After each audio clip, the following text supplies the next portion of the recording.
Ну что ж, дорогие друзья, я снова всех приветствую в этом замечательном Dear friends, it's my pleasure to welcome everyone in this hall once again. And if I approach this point, it means that very soon we're going to begin our next session. And that is why I request all of you to take your seats.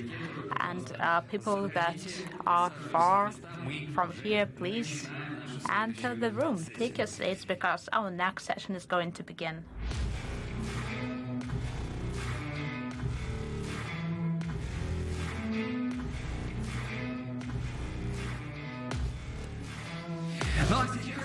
And now we would like to introduce the keynote from economist Andy C, the impact of protectionism on tech development and trade. Andy C is a famous independent economist from Shanghai that specializes on China and Asia. He was chief economist of Morgan Stanley Star in Asian Pacific region, and now he is the director of Rosetta Stone Advisors and China Bookie and Weidmann Session and Technology. In 2013, according to Bloomberg agency, he was one of top 50 most influential people in global finance. Xi is famous by his provocative opinions about Chinese economy and very accurate forecasts. He is one of the few economists that forecasted economic bubbles, including financial crisis in Southeastern Asia of 1990 dot-com bubble, 97, and the bubble of mortgage lending in the USA that resulted in subsequent financial crisis of 2008. So I would like to invite here Andy C. Give him a warm welcome, please.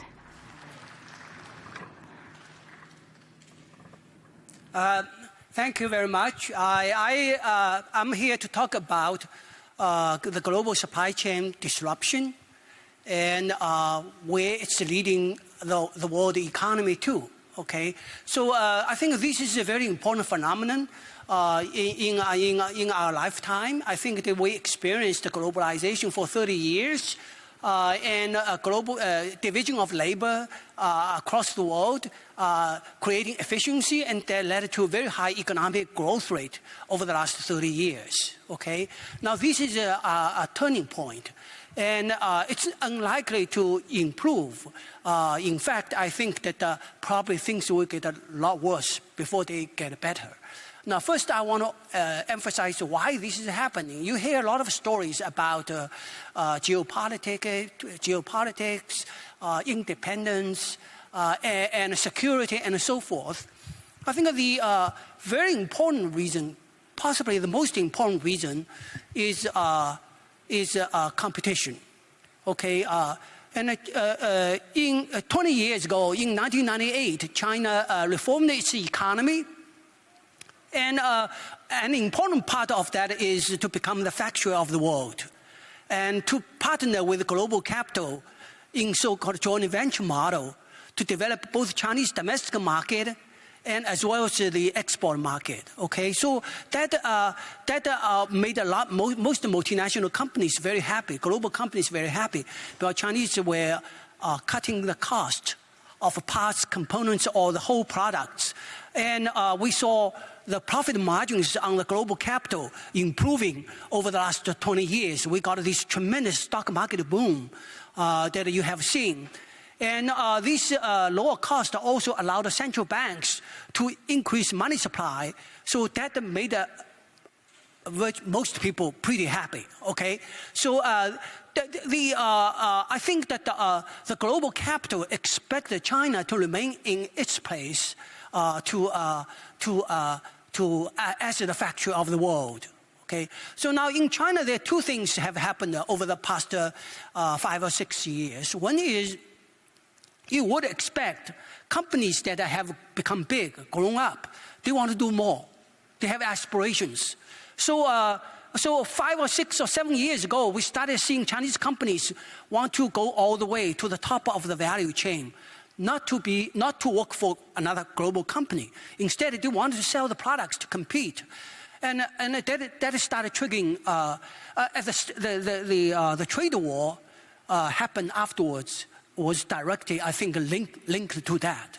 I think this is, and that phenomenon is actually expanding. Now, you cannot expect a business. I think that in the case of Taiwan, Taiwan remained the factory model until now. They never aspired to really compete against global companies. And China adopted the Taiwan model in the beginning. You even look at the most important semiconductor company, TSMC.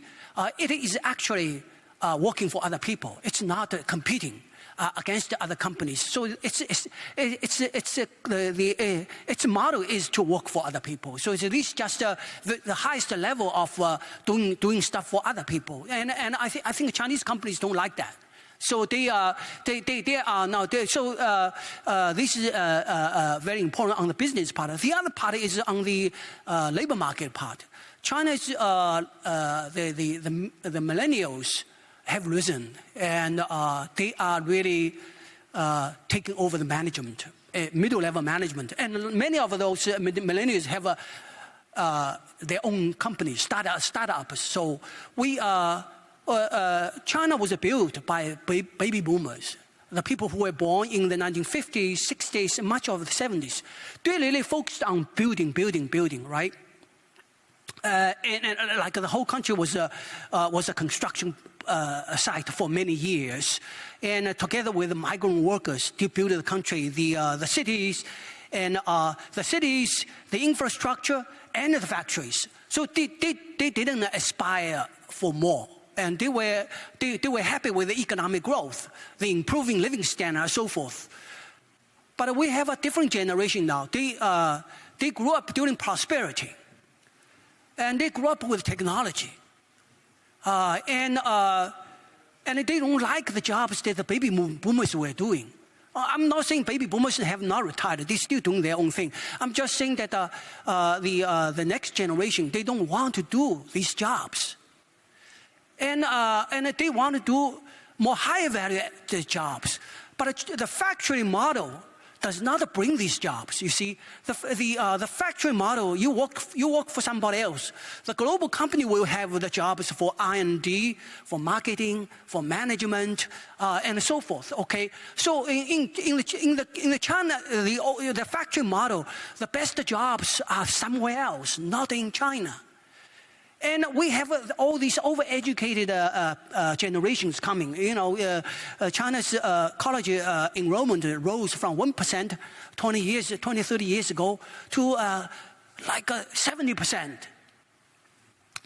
And they don't want. So we have the economy is facing this dilemma. The blue collar labor market is facing severe shortage. Okay, it's facing severe shortage because the next generation coming into the labor market, they don't want these jobs. So blue collar wages have been rising very rapidly, pretty high. But on the other side is that we have this insufficient supply of white collar jobs. Now, so white collar jobs. So when people talk about youth unemployment in China, it's actually that's the story. That's the story that. So how are you going to solve this problem? You have to create good jobs you have to create jobs that they want. You cannot force them to do things they don't want. So this is why Chinese economy has to upgrade. The factory model doesn't work like before anymore. So that leads to more conflict with the global capital. That leads to more conflict with the global capital. So you hear these kind of stories about dumping and overcapacity. You look at Janet Yellen was in China in the past week or so. She was talking about dumping, overcapacity. These are the new catchwords that the West is using to talk down China. Overcapacity was always around in China. They didn't bother these people before. Why? The overcapacity led to lower prices. They liked the lower prices because that meant that they could make more money, right? But now overcapacity or whatever leading to lower prices competing against them, then they don't like it. So, now when you face a situation like that, the right solution should be the exchange rate rebalancing. Basically, you should say China's currency is too low. Right? That's what happened in 1985. The United States asked Japan and Germany to double the value of their currencies. Okay? But right now, the U.S. is not in a position to go through an adjustment like that because the U.S. has a huge amount of debt. If you let the dollar slide a lot, you would have high inflation, high interest rate, and it will lead to financial debt crisis in the United States. So they don't want to go down that path. You see, they used to talk about the Chinese currency too low. They don't talk about it anymore. So that leaves the only path is protectionism. It's, okay, you protect certain industry you want. Okay, so the semiconductors, they started with the semiconductor and asking Asian companies like TSMC and Samsung to relocate to the United States. And now, even bigger market, semiconductor is only $500 billion. Now Janet Yellen was talking about green tech, and green tech including automobile. And automobile is a $4 trillion market, and the other green tech market right now is probably around $1 trillion. It's going to be a lot more. So this thing is expanding very rapidly. I'm just saying it's already has risen by 10 times. Okay, from semiconductor to green tech is already up 10 times. So the small garden, tall walls that a lot of people were talking about, it's going to become a big garden. Now the bottom line is that China's cost is so much lower, and it's getting lower because of because of competition driving innovation, right? I give you an example of about like a battery. The U.S.'s Inflation Reduction Act has a component for incentivizing domestic production of battery. Okay, the tax benefit is $45 per kilowatt hour. And the battery price in China has come down by 50% to right now about $70, $80. And the industry is expecting the price to fall to $45 this year. So what you're seeing is that the U.S.'s tax benefit is going to be the same as the price of the product. Okay, and you're just paying somebody to do something with negative value added. That's what's going on. Okay, so and Chinese price will keep going down because of competition. And it's impossible to close the cost gap. You look at the EV. Volkswagen is selling the same car in Europe for twice as much as in China. That tells you the gap. Because in China you have to compete in China, so you sell at the China price. But in Europe you get away with your European price, right? So, but it's already 2-to-1. And the prices in China are falling. And this is where the other element is the clash of business culture. And the Chinese business culture is cutthroat competition. Everybody is trying to get a market and kill your competition. That's the whole idea, is to kill your competition. And in the West, it was like that 100 years ago. Okay. But not anymore. You look at all these business leaders, they go to Davos every year. What do? They drink together, they become friends. Do you expect them to compete against each other fiercely? Not really, they're friends. And that's why automobile market in the past 3 decades, you see prices going up all the time. And the car gets a little bit better and the price going up all the time. And they make more money with a roughly kind of a stagnant product. It's basically oligopoly. And Chinese coming in to destroy this game. And all these CEOs who are paid tens of millions of dollars, actually they don't add value. So these whole thing is being punched through. So this is where I see that the reaction is going to be very dramatic. So it's inevitable. More and more protection will be erased in the name of protecting jobs. Okay, everybody talks about jobs. This is really about capital, not about labor. Okay, the capital is, they did not worry about labor before, so they are not not going to worry about labor in the future. It's really about capital. Behind the capital are influential people, are powerful people. Okay, and so this is the reality. Where do we go from here? Okay, what I see is that the U.S. maybe we can persuade several allies to join this, to build the walls. For example, automobile, Chinese value added will be kept out. So their market is about 50% of the global car market. Okay, but the other half will be much more intermediated, the supply chain intermediated by Chinese capital and also other countries' capital, right? This is a growing market. Once automobile sales, by the way, in the U.S. and in Europe and in Japan are lower today than 20 years ago. Why? It's a stagnant product with rising prices. So you're deflating, you're dampening demand. Okay, so the Chinese industry is coming out with a better product with a declining price. So that will lead to rising demand. Okay, so this way the half and the half market, the other half, the high-priced half, it's a two-priced world. The high-priced half, the demand will fall because the price will be higher. Okay, it will be higher. And the other half will be lower. So this is where this side will go separate ways. I think that in this world, every business loves high price, okay, because it makes life easy for you. But winners always have the lowest price. Only in this world, if somebody sells something for very high price and makes a lot of money, this is not like to last. When somebody sells a lot at a low price, and that guy is going to win. That guy is going to win. So this is where I'm comfortable. I think that the rest of the world will survive, even though that the U.S. and rich countries, they still have more wealth than the rest of the world.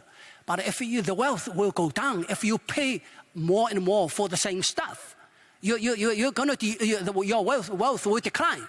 So this is where I think that the two model eventually the global South will get much better. And I want to make 2 points. One is about a middle income trap. A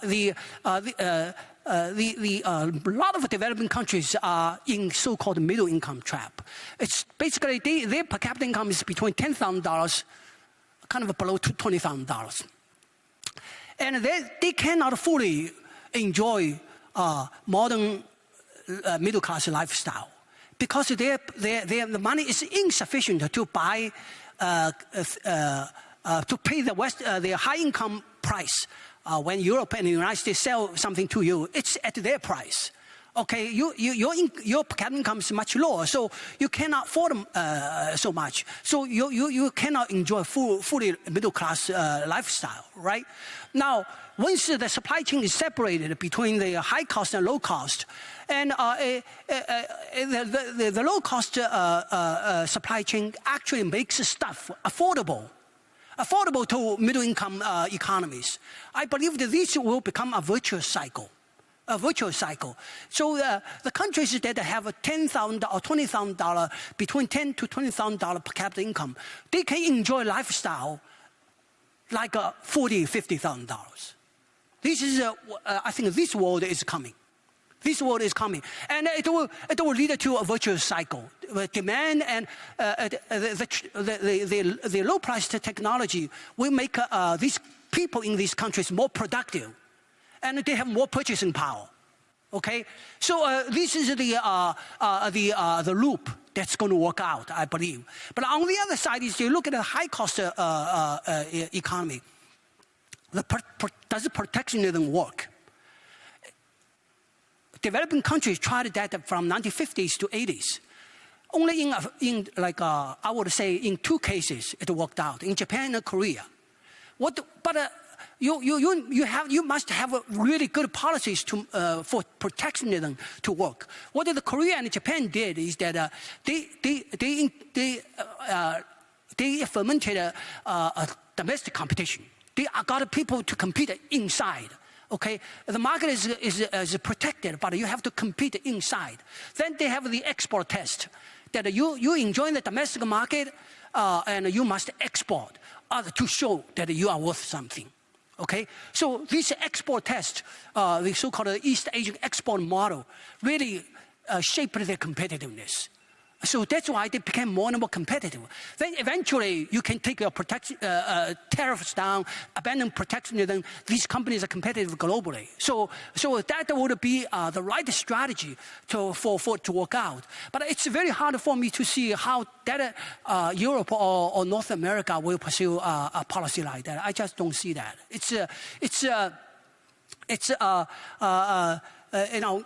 They're not going to be able to export, because the cost difference is so huge. So they will not be able to export. And these businesses that depend on government subsidies, their main survival strategy is to keep government subsidies coming. I've seen this in many countries, in developing countries. They try to capture the government, capture the political process, and to keep subsidies going.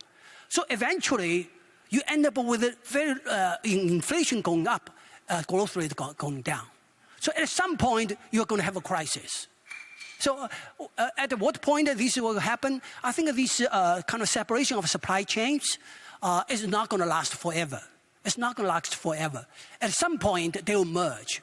But is the 15 years away or 20 years away? I don't know. But it will begin with a financial crisis in the rich economies. And the subsidy model can be sustained through borrowing more money, And some people say you can keep borrowing. Interest rate is low, so what's to worry, right? So a lot of people talk like that, but eventually they will be proven wrong. There's no free lunch in this world. You have to work hard to earn a good living. And if you think that you can print money to bankroll a good life, you're sadly mistaken. I'll stop here. Thank you very much.